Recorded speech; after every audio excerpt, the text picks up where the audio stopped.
Today we will discuss about 39th question of back exercise of TS Garrett.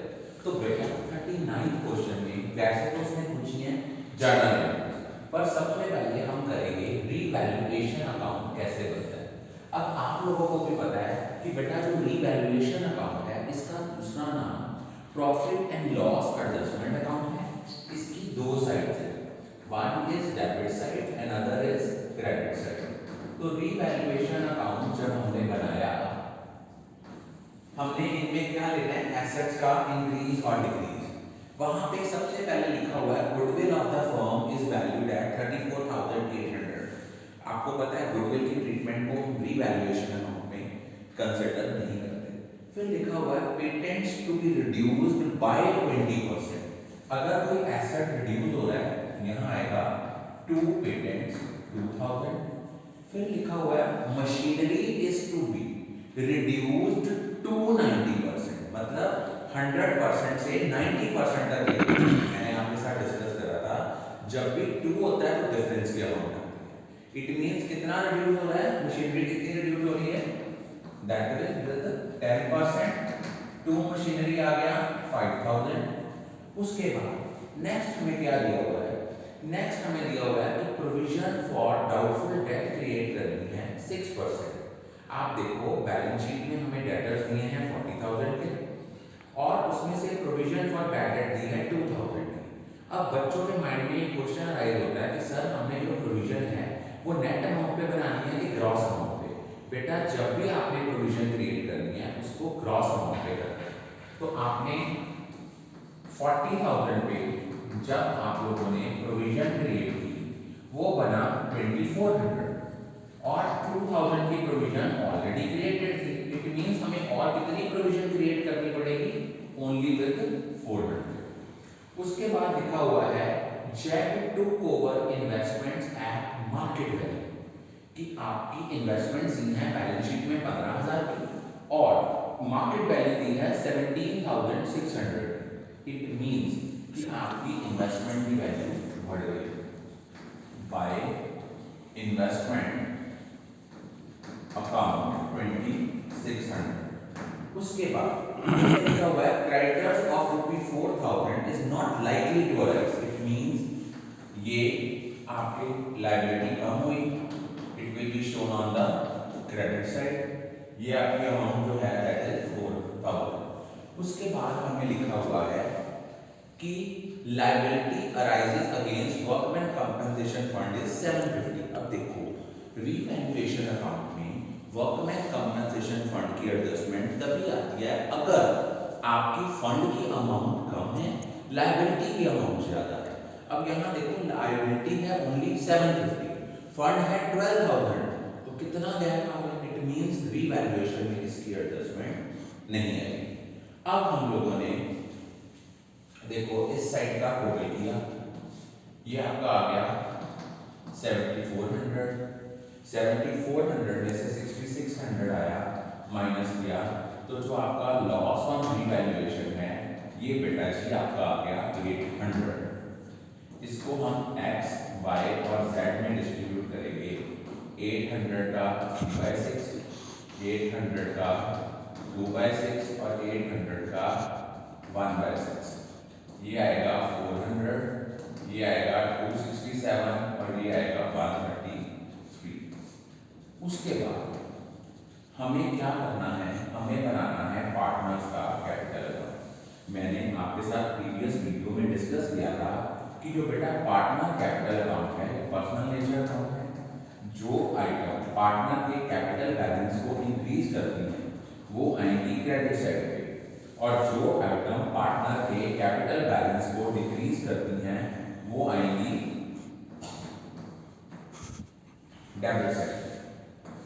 अब देखिए हमें यहाँ पे पार्टनर का कैपिटल बैलेंस दिया है बैलेंस शीट की लायबिलिटी साइड पे, ये आ जाएगा बाय बैलेंस ब्रॉट डाउन। अब देखिए बाय बैलेंस ब्रॉट डाउन कितना आया, हमें दिया हुआ है 68,000, 32,000 और 21,000। अब हमें देखो क्या किया हुआ, उन्होंने हमें दिया है रीवैल्यूएशन का लॉस। तो ये आपकी अमाउंट को, कैपिटल बैलेंस को कम करता है, it will be shown on the debit side.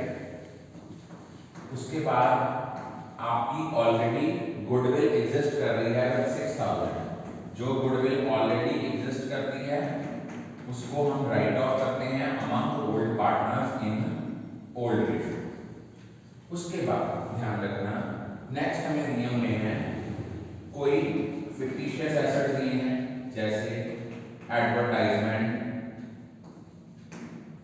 Suspense account given है, इसको भी हमने ओल्ड पार्टनर्स में डिस्ट्रीब्यूट करना है इन ओल्ड रेशियो। अब देखिए आपको एडवर्टाइजमेंट सस्पेंस दिया है, इसको हमने ओल्ड पार्टनर्स में बांटा इन ओल्ड रेशियो। उसके बाद नेक्स्ट देखिए हम लोगों को ये दिया है कि जो रिटायरिंग पार्टनर है वो इन्वेस्टमेंट ले गया है मार्केट वैल्यू, तो एंट्री क्या होगी, retiring partner capital account debit to investment. अब उसके बाद हम लोगों ने क्या करना है, हमें दिया वर्कमैन कंपनसेशन रिजर्व। बेटा 12000 का वर्कमैन कंपनसेशन रिजर्व किया है, 750 की लायबिलिटी रही है, इट मींस हमने कितना डिस्ट्रीब्यूट करना है, 11250। ये आएगा बाय वर्कमैन कंपनसेशन रिजर्व, ये बना आपका 5625 3750 187। उसके बाद हम लोगों को इन्वेस्टमेंट फ्लक्चुएशन रिजर्व दिया है।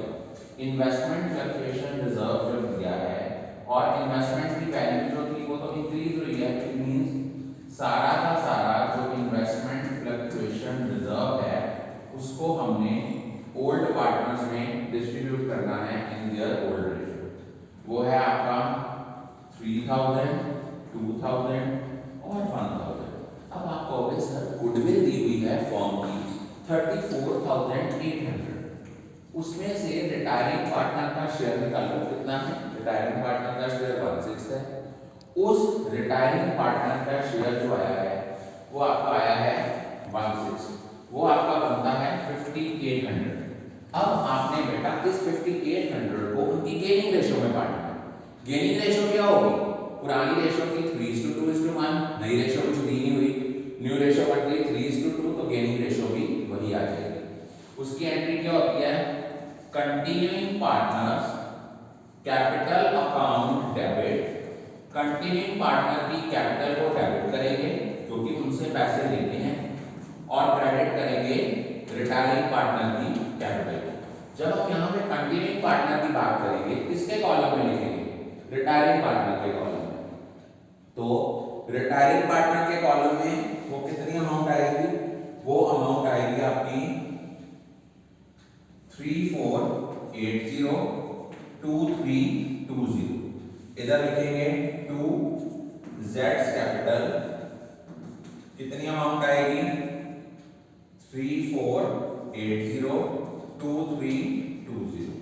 उसके बाद अब देखिए क्या है, उसने लिखा हुआ है कि हम लोगों ने रिटायरिंग पार्टनर की जो अमाउंट ड्यू बनती है उसको पेमेंट करनी है 5067। ये पॉइंट ध्यान से पढ़ना, उसने लिखा है कि जितनी अमाउंट उसको ड्यू बनती है वो हम पे करेंगे by bank draft payable after 3 months. बच्चों ने गलती क्या करनी, उसको टू बैंक लिख देना, नहीं, जो चीज पेबल है इट मींस वो आपका बिल्स पेबल है, हमने इसको लिखना है। नेट अमाउंट आपकी एडिशनल फिगर 5000, 50% आपने उसको बिल पेबल में डाल देना है, दैट इज 2500, और 50% आपने उसको क्या कर देना है, उसके लोन अकाउंट में ट्रांसफर करना है। ये पॉइंट अच्छी तरह याद रखना। इसके बाद देखो आप लोगों ने इनका बैलेंस कैरी डाउन निकालना है।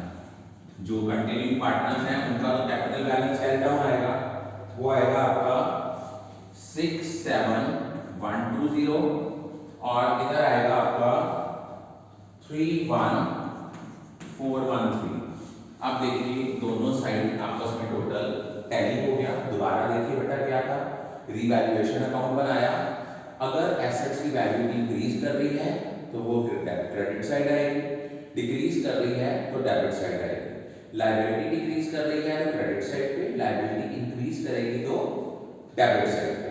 उसके बाद जहां पे आपकी कंट्रोवर्सी इशू आना है, जहां पे मार्क्स कटेंगे वो ये है, वहां लिखा है prepare provision for doubtful debt at the rate 6%। आपके माइंड में आएगा बच्चे यूजुअली गलती कर रहे हैं, 15-20 सालों से हम आपके टीचर्स जो है वो पेपर चेक कर रहे हैं, तो बच्चे मोस्टली गलती क्या करते हैं, वो नेट अमाउंट पे कैलकुलेट कर देते हैं। नेट अमाउंट पे बेटा कभी भी कैलकुलेट नहीं करना, आपने जो प्रोविजन कैलकुलेट करनी है वो gross amount that is 40,000।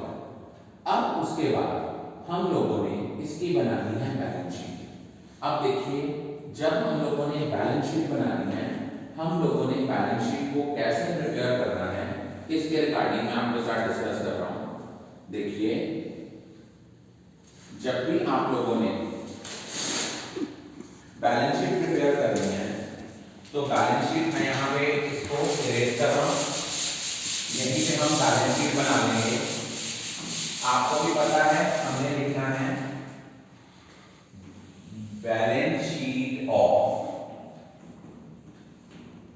X and Y, यहां पे वर्ड एज एट लिखना है जो डेट दी, ये आपकी लायबिलिटी साइड है, ये आपकी एसेट साइड है। लायबिलिटी साइड पे देखो क्रेडिटर्स थे 21,000 के, उनमें से 4,000 कम हो गया, यहाँ क्रेडिटर्स की अमाउंट आ गई 17,000। उसके बाद हमें liability against workman compensation fund ये है 750। नेक्स्ट हमें दिया है बिल पेबल है 2500 का, जेड का लोन अकाउंट है 2500 का, कैपिटल अकाउंट दिए हैं एक्स का और वाई का। एक्स का है 67120, इधर दिया हुआ है 31413। उसके बाद अब देखिए हमें इधर क्या दिया हुआ है एसेट साइड पे, बैंक बैलेंस देखिए कितना दिया हुआ है, बैंक बैलेंस है आपका 5800, तो 5067 हमने उसमें से माइनस किया, तो आपकी जो अमाउंट है आई थिंक आपको बैलेंस कितना दिया हुआ है 5700 आई थिंक है, तो 5700 में से 5750 दिया हुआ है, तो उसमें से आपने इसको माइनस किया तो आपका बैंक बैलेंस आ गया 5083। उसके बाद इन्वेस्टमेंट ले ली गई है, डेटर्स हैं 40,000 के डेटर्स हैं, उनमें से प्रोविजन माइनस की 2400 थी। अब आप कहोगे सर रीवैल्यूएशन अकाउंट में प्रोविजन शो की थी आपने, कितने की अमाउंट शो की थी, रीवैल्यूएशन बेटा कैश एट बैंक का बैलेंस आपका 683 है, आपने provision for bad debt show की थी रीवैल्यूएशन अकाउंट में वो 400 थी, बेटा वो इसलिए 400 की थी कि 400 के साथ प्रोविजन इंक्रीज की है, तो टोटल प्रोविजन आपकी 2400 की है। उसके बाद स्टॉक है, उसकी वैल्यू हमने एज इट इज ले ली है 3000 की, पेटेंट्स हैं 10,000 में से 2,000 गया तो 8,000 के साथ पेटेंट्स आ गए, मशीनरी है ये आपकी 45,000 के साथ आ गई। अब उसके बाद और कोई चीज देखो 45,000 ये आ गया, 8,000, 3,000, 37,000, ये सारे का दोनों साइड का जो आपका टोटल आना है वो आना है 121,283। तो अगर हम बेटा एक फुल फ्लेज क्वेश्चन कर लेते हैं तो आपकी पूरी रिटायरमेंट कवर हो जाती है। आपके पास जो पार्टनर का लोन अकाउंट है that is not in your syllabus for this session, I think all of you are clear about it. Thank you.